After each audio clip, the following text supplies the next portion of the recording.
अस्सलाम वालेकुम स्टूडेंट, कैसे हैं आप? आई होप आपके एग्जाम बहुत अच्छे जा रहे होंगे। Best of luck. और मैथ्स और फिजिक्स के लिए मेरे चैनल में आपको वेलकम। इससे पहले ग्रेड 9 के दोनों paper, first annual, second annual, morning evening 2025 के और 26 के भी इस चैनल पे अपलोड हो चुके हैं। आपकी पूरी बुक जो फिजिक्स की है इसी चैनल की प्लेलिस्ट के अंदर उसके सारे के सारे न्यूमेरिकल्स चैप्टर 1, 2, 3, 4, 5, 6, 7, 8 मौजूद हैं। और लास्ट ईयर के जो दोनों पेपर थे 2025 फर्स्ट एनुअल, 2025 सेकेंड एनुअल और उसके अलावा आपके मॉडल पेपर और गेस्ट पेपर ऑलमोस्ट 50 एमसीक्यूज हम करेंगे इस वीडियो के अंदर, जो कि आपके अपकमिंग एग्जाम के लिए बहुत इंपॉर्टेंट है। Let's start. फर्स्ट एनुअल का जो मार्च में पेपर हुआ था उसका पेपर एमसीक्यूज है। कहता है 1 पिकोग्राम इज, याद रखिए ये आपका प्रीफिक्सेस है, आपकी बुक में टेबल गिवन है। जो पिको होता है, पिको का मतलब होता है 10 की पावर -12, तो इसका आपका आंसर था 10 की पावर -12 ग्राम। उसके बाद आगे चलते हैं। कहता है a bird accelerate 0.3 metre per second square for 3 second, then change in velocity is. याद रखिए एक्सेलरेशन का फार्मूला होता है delta V over delta T. अब ये टाइम यहाँ पे डिवाइड हो जाके मल्टीप्लाई, तो डेल्टा वी बराबर आएगा acceleration times delta T. Acceleration की वैल्यू थी 0.3 और टाइम था 3, तो ये आ गया 0.9। तो बेसिकली मेरे पास आंसर था फिर आपका 0.9। उसके बाद ये जो ग्राफ था, कहता है ये ग्राफ क्या शो करता है। देखिए कुछ बच्चे ऐसे यूनिफॉर्म वेलोसिटी कह रहे थे, कुछ यूनिफॉर्म एक्सेलरेशन कह रहे थे। देखिए यहाँ पे क्या हो रहा है, वेलोसिटी ऊपर की तरफ जाकर चेंज हो रही है 1, 2, 3। यहाँ पे क्या हो रहा है 1, 2, 3। अब वेलोसिटी चेंज हो रही है टाइम के लिहाज से, तो you know that rate of change of velocity is acceleration. तो इसका जो हमारा राइट आंसर था वो क्या था आपका यूनिफॉर्म एक्सेलरेशन। याद रखिए वेलोसिटी के लिए अगर क्वेश्चन आता तो यहाँ पे लाजमी तौर पे डिस्टेंस आता, यहाँ पर टाइम आता। उसके बाद नेक्स्ट देखिए मेरे पास क्या जी, the force changes momentum of a body. अब मोमेंटम 50 था, 2 सेकंड में कहता व्हाट इज फोर्स। याद रखिए एक फार्मूला गिवन था, force is equal to rate of change of momentum. तो मोमेंटम की वैल्यू 50 है और टाइम था आपका 2 सेकंड, तो 2 को इसमें डिवाइड किया कितना आ गया 25। तो मेरे पास जो आंसर था दैट वाज 25 न्यूटन। उसके बाद आप देखिए कहता है एक रोटेटिंग फैन है। ये फैंस के अगर आपके ब्लेड्स हैं जो मूव कर रहे हैं, तो कहता है फैन का हर ब्लेड जो है वो कितना था 0.5 मीटर का, और जो फोर्स लग रही है वो आपकी है 1 न्यूटन। तो याद रखिए कहता है torque on rotating fan of the blade is. अब टॉर्क क्या होता है बेटा, torque is R cross F। तो R यहाँ पे 0.5 है into 1 that is 0.5 newton metre. उसके बाद चलते हैं बेटा नेक्स्ट के ऊपर। If you are still here I will request you to subscribe this channel. Grade 10 की सारी मैथ्स की बुक और सारी बुक के न्यूमेरिकल आप ऑलरेडी इस चैनल पे आपको मिल जाएंगे। Let's check. कहता है फोर्स आपके पास 15 न्यूटन है और डिस्टेंस जो कवर्ड 1.5 है। What is spring constant. याद रखिए F बराबर होता है आपका के एक्स के, तो अगर मैंने के की वैल्यू निकालनी है के बराबर होगा F ओवर एक्स। बेटा F कितना 15 और ये था 1.5। जब आप इसको डिवाइड करते हैं आपके पास आता है 10। अब यहाँ पे दो आंसर में 10 था। देखिए फोर्स का यूनिट न्यूटन है, इसका मीटर है, तो आई कैन राइट न्यूटन। इसको अगर मैं ऊपर लेके जाऊं न्यूटन पर मीटर, तो ये ऑप्शन करेक्ट था, न्यूटन पर मीटर। एक साथ में न्यूटन मीटर भी था जो कंफ्यूजन के लिए था। उसके बाद कहता है बेटा a machine lift a 200 newton load to height of 30 metre in 50 second. What is power. देखें पावर क्या होता है, वर्क ओवर टाइम। वर्क क्या होता है F dot D over time. अब फोर्स कितनी है बेटा 200। डिस्टेंस देखिए जमीन के ऊपर जा रहे हो तो डिस्टेंस होता है d, ऊपर जाए तो डिस्टेंस होता है आपका h। अब डिस्टेंस यहां पे कितना दे दिया 30, टाइम इज 50। अगर आप सिंपल मैथमेटिक्स करें 0 5 1 5 5 4 24 को यहां पे मल्टीप्लाई किया 120, तो ये मेरे पास आ गया 120 वॉट। उसके बाद कहता है ability to of thermometer to show temperature variation uniformly. देखें जैसे जैसे टेम्परेचर टाइम के लिहाज से चेंज होता है तो आपने वो जो एबिलिटी होती है मेरा उसका नाम होता है लीनियरिटी। उसके बाद कहता है इलेक्ट्रोमैग्नेटिक इनमें से किस डिवाइस में यूज होता है। तो याद रखिए जो आपका इलेक्ट्रिक फैन है ना, इलेक्ट्रिक फैन के अंदर आपकी मोटर होती है और मोटर को वर्किंग करने के लिए इलेक्ट्रोमैग्नेट की जरूरत होती है। इंफॉर्मेशन क्वेश्चन था। उसके बाद कहता है लाउड स्पीकर। देखिए लाउड स्पीकर के अंदर हम बोलते हैं और हमारी आवाज दूर तक जाती है। अब कहता है लाउड स्पीकर के लिए हम कौन सा मटेरियल यूज करते हैं, तो हमें चाहिए होता है एक स्ट्रॉन्ग मैग्नेट। और आपको पता है अपने 3 पड़े हुए हैं, पैरा, डाया एंड फेरोमैग्नेट। और ये सबसे स्ट्रॉन्ग आपका होता है फेरोमैग्नेटिक सब्सटेंस। अब उसके बाद कहता है study of how air condition cool a house. देखें ये गर्म हवा आपका सक करता है और कोल्ड एयर हमें प्रोवाइड करता है, यानी it changes the temperature and heat. अब टेम्परेचर के बारे में हमारी एक ही ब्रांच है and that is called thermodynamics. उसके बाद बेटा हम चलते हैं इसी पेपर के लास्ट एमसीक्यूज के ऊपर। इफ वी जस्ट फोकस जो आया था लास्ट ईयर, उसमें कहता है what is branch of physics that deals with this. देखिए साउंड के लिए हमारे पास होती है अकाउस्टिक्स, ऑप्टिक्स होती है देखने के बारे में। तो ये मेरे पास इसका जो आंसर था दैट वाज अकाउस्टिक। उसके बाद देखिए बेटा हमारे पास क्या है, कहता है which one is base quantity. देखिए हमारे पास सबसे पहली बेस आपकी बुक में क्या थी, लेंथ। तो लेंथ क्या होती है आपकी बेस क्वांटिटी। और एक और एमसीक्यू आता है there are 7 base quantities. Total आपकी 7 बेस क्वांटिटीज होती हैं। अब उन्हीं बेस क्वांटिटी के बारे में नेक्स्ट, ये आपका सेकेंड एनुअल पेपर है। कहते हैं करंट का यूनिट क्या होता है बेटा, करंट का यूनिट होता है 1 एम्पियर। उसके बाद बेटा जब हमने मोशन की टाइप्स पढ़ी थी, अब कहता है जो पेंडुलम होता है क्लॉक के अंदर ये वाला, अब देखिए ये अपनी मेन पोजीशन के आगे पीछे यानी टू एंड फ्रो मोशन करता है। तो कहता है ये मोशन की टाइप्स कौन सी होगी, डेफिनेटली ये होगी आपकी वाइब्रेटरी मोशन। अब ये फिर एक ग्राफ आ गया। अब देखिए यहां पे आपका डिस्टेंस है, अब ये कह लीजिए 1 2 3, यहां पे टाइम है 1 2 3। अब डिस्टेंस फिक्स है। देखिए आप 3 मीटर पे खड़े हैं 1 सेकंड पे, फिर 2 सेकंड पे भी 3 मीटर पे खड़े हैं, 3 सेकंड पे भी 3 मीटर पे खड़े हैं। इसका मतलब है you are not covering the distance. When you are not covering the distance you are at rest, आप रेस्ट की हालत में होते हैं। अब बेटा उसके बाद कहते हैं न्यूटन के सेकंड लॉ। अगर आप न्यूटन के 3 लॉज की बात करें तो जो सेकंड लॉ होता है मेरे पास क्या होता है, F is equal to ma। तो मेरे पास की आपका ma होता है। अब कहता है नेक्स्ट क्वेश्चन में a block of weight 10 newton is hanging through a cord, the tension कितनी होगी। देखिए आपने एक ब्लॉक को लटकाया हुआ है, हैंग किया हुआ है, जिसका आपका वेट कितना है 10 न्यूटन। अब ये उसका वेट है। याद रखिए जो चीज वेट को बैलेंस करती है उससे कहते हैं टेंशन। ये आपकी ऑपोजिट डायरेक्शन में होती है। If the body is not falling, अगर बॉडी गिर नहीं रहा तो ये दोनों फोर्सेस इक्वल होती हैं एंड ऑपोजिट इन डायरेक्शन होती हैं। इट्स मीन जो आपकी टेंशन होगी वो भी क्या होगी, 10 न्यूटन होगी।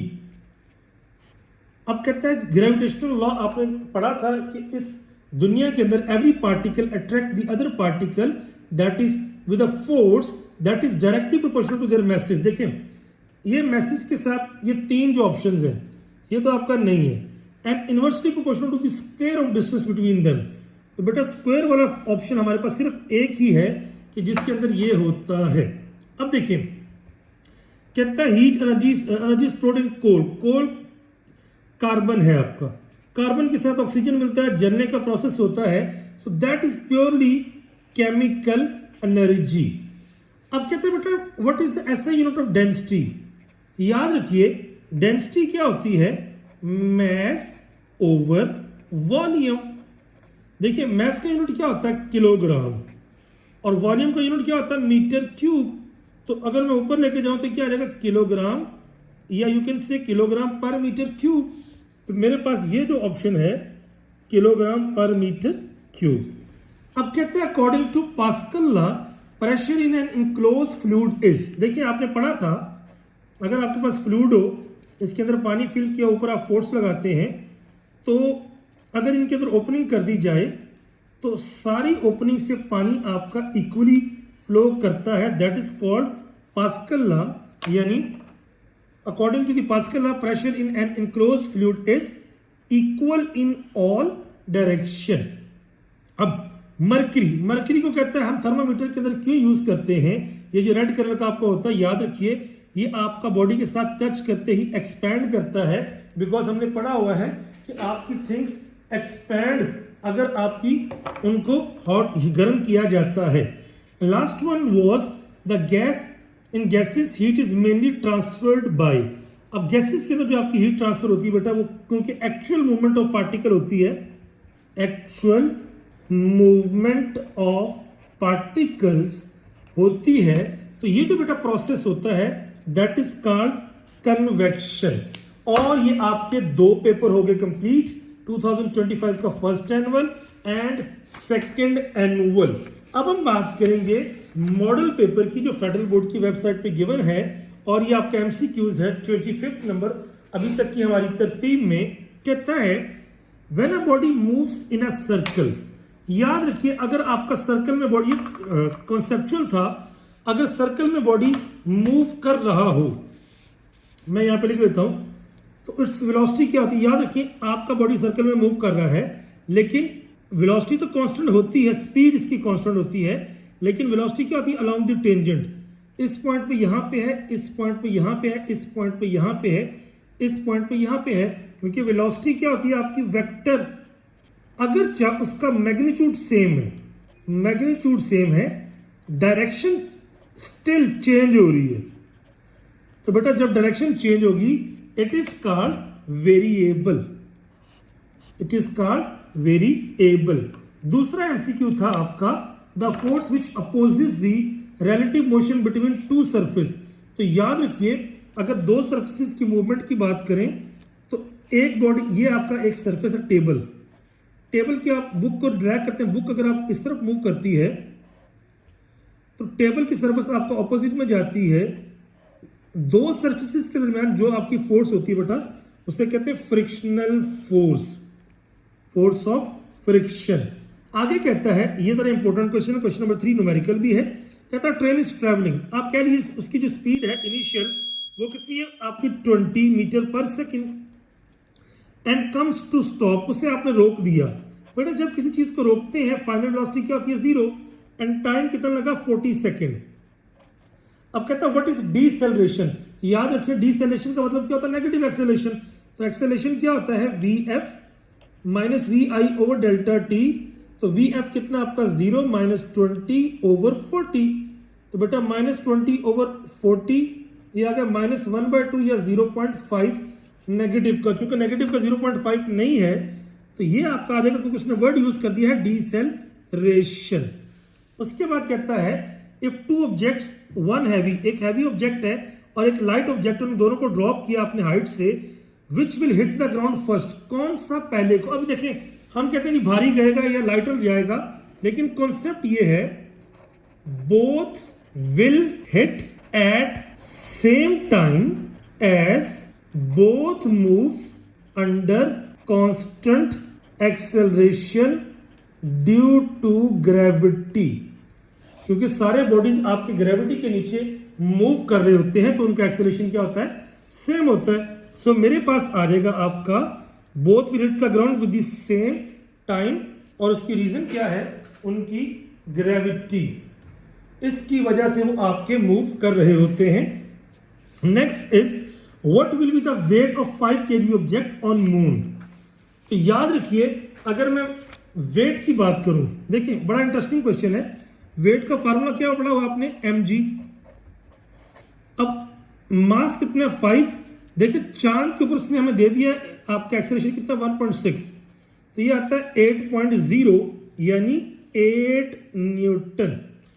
उसके बाद नेक्स्ट अगर आप चलते हैं, कहता है when an electric current passes through an air cored coil, ये आपकी कॉइल है, करंट पास करता है, मैग्नेटिक फील्ड पैदा होती है, न्यूट्रल डिफ्लेक्ट कर जाती है।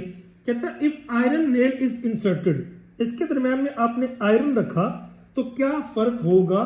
तो याद रखिए बेटा, जब आयरन रखेंगे, आयरन इज फेरोमैग्नेटिक, फेरोमैग्नेटिक क्या होता है आपका आयरन, और आयरन जब फेरोमैग्नेटिक स्ट्रॉन्ग मैग्नेट है तो ये क्या होगा? Deflect more quickly and strongly. उसके बाद कहता है in which of the following is greatest. देखिए बेटा, डेका होता है 10 की पावर +1, डेसी होता है 10 की पावर -1, मिली होता है 10 की पावर -3, नैनो होता है 10 की पावर -9। तो कहता है विच वन इज ग्रेटेस्ट? बेटा सबसे बड़ा होता है आपका डेका, क्योंकि हमें इनमें से देखिए सबसे बड़ा ये है, ये -1 है, ये -3 है, -9 है, प्लस वाला आपका हमेशा बड़ा होता है। नेक्स्ट कहता है जाउल। देखिए वर्क का यूनिट क्या होता है? जाउल। जाउल क्या होता है? F.D, यानी कि न्यूटन मीटर के बराबर। तो न्यूटन भी नहीं है, न्यूटन सेकंड भी नहीं है, kg/-, तो ये भी आपका न्यूटन के बराबर होता है, ये भी नहीं है। तो वॉट सेकंड। वॉट आपका होता है पावर क्या होता है? पावर क्या होता है? Work over time into second, यानी joule over second into second, क्योंकि वर्क का यूनिट जाउल होता है, सेकंड से सेकंड कट गया जाउल, तो जाउल बराबर आ गया जाउल के, तो ये आ गया वॉट सेकंड। आगे देखिए, कहते हैं ये भी इंटरेस्टिंग है, a car, elephant and cricket ball, सबकी जो काइनेटिक एनर्जी सेम है। बेटा काइनेटिक एनर्जी का फार्मूला क्या होता है? ½ mv²। अब देखिए काइनेटिक एनर्जी सेम है, ये सेम है, इसका मतलब जिसका मास ज्यादा होगा वेलोसिटी कम होगी, क्योंकि आंसर फॉर एग्जाम्पल हम कहते हैं 10 है, ये भी हो सकता है 5 × 2 10 या 2 × 5 10। अब हाथी का मैस सबसे ज्यादा होता है, उसकी वेलोसिटी सबसे कम होती है। उसने पूछा क्या है? विच है ग्रेटर स्पीड, तो जिसका सबसे कम मैस होगा स्पीड सबसे ज्यादा होगी। तो बेटा जो क्रिकेट बॉल है उसका मैस सबसे कम है, स्पीड सबसे ज्यादा होगी। एंड इसी तरह अगर उल्टा पूछता तो हाथी की स्पीड, एलिफेंट की स्पीड सबसे कम होती, मैस सबसे ज्यादा। अच्छा, मैग्नेटिक फील्ड लाइंस की जब हम पढ़ रहे थे, इनकी प्रॉपर्टी होती है बेटा बड़ी फेमस, कि कोई भी मैग्नेटिक फील्ड लाइंस आपस में इंटरसेक्ट नहीं करती है, नेवर इंटरसेक्ट। उसके बाद the branch of physics that is most important when studying how glasses. बेटा ये जो लोग ग्लासेस पहनते हैं, डेफिनेटली आप जाते हैं ऑप्टिकल सेंटर में, तो हमारे पास क्या होता है? वो आपकी optics. Last one is which term describe a thoroughly tested idea. देखें एक आइडिया जो होता है उसे कहते हैं हाइपोथेसिस। हाइपोथेसिस अगर प्रूव हो जाए, हाइपोथेसिस अगर प्रूव हो जाए उसे कहते हैं थ्योरी। तो हमारे पास क्या आ जाएगा? थ्योरी। क्योंकि जब मल्टीपल थ्योरीज एक किसी स्टेटमेंट को फॉलो करती है उसे कहते हैं उसका law. Now the last one is, हमारे पास अब एक और फेडरल बोर्ड की वेबसाइट से मैंने लिया, इसको देखिएगा।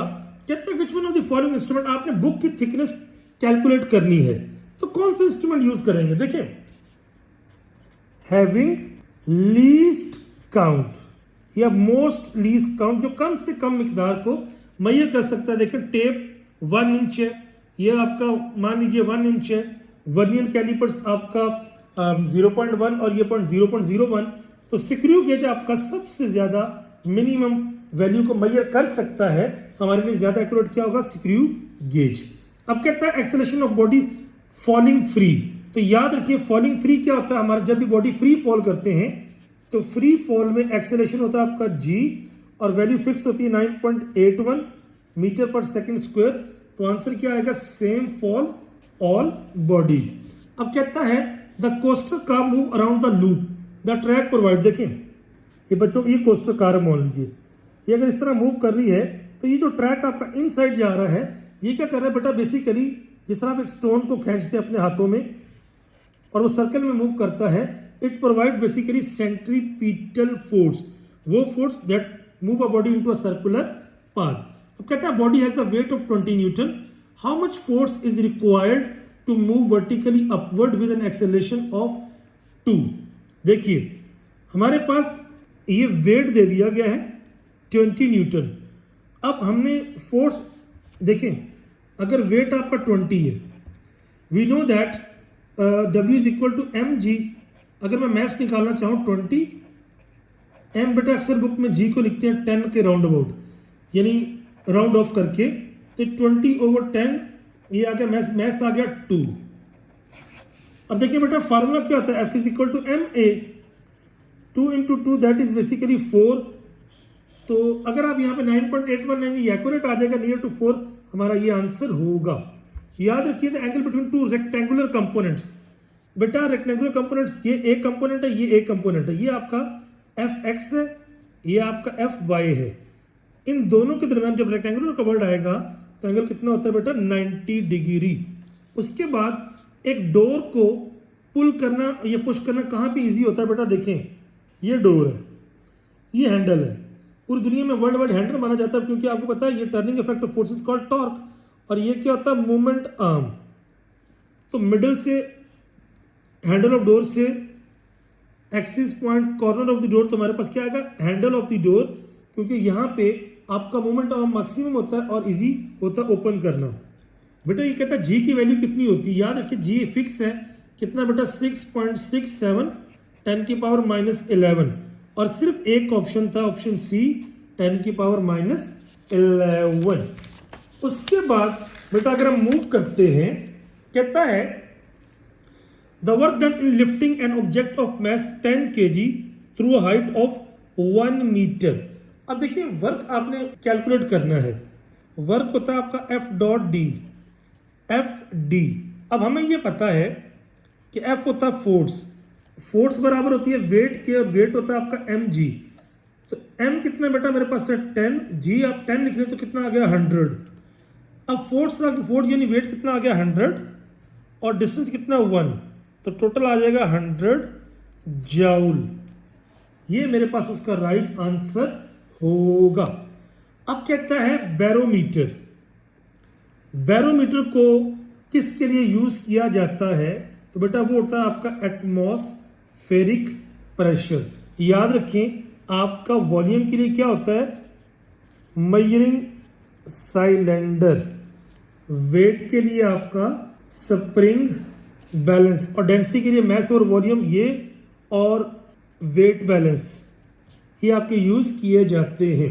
देखिए अब हमारे पास नेक्स्ट क्या है, सम ऑफ काइनेटिक। याद रखिए काइनेटिक एनर्जी क्या होती है मूवमेंट की वजह से, और पोटेंशियल एनर्जी क्या होती है आपकी पोजीशन की वजह से। एक आपकी मूवमेंट की वजह से, एक आपकी पोजीशन की वजह से। अब कहता है कि इन दोनों को अगर मैं ऐड कर दूं बेटा, बड़ा फेमस कंसेप्ट है, U is equal to kinetic energy plus potential energy.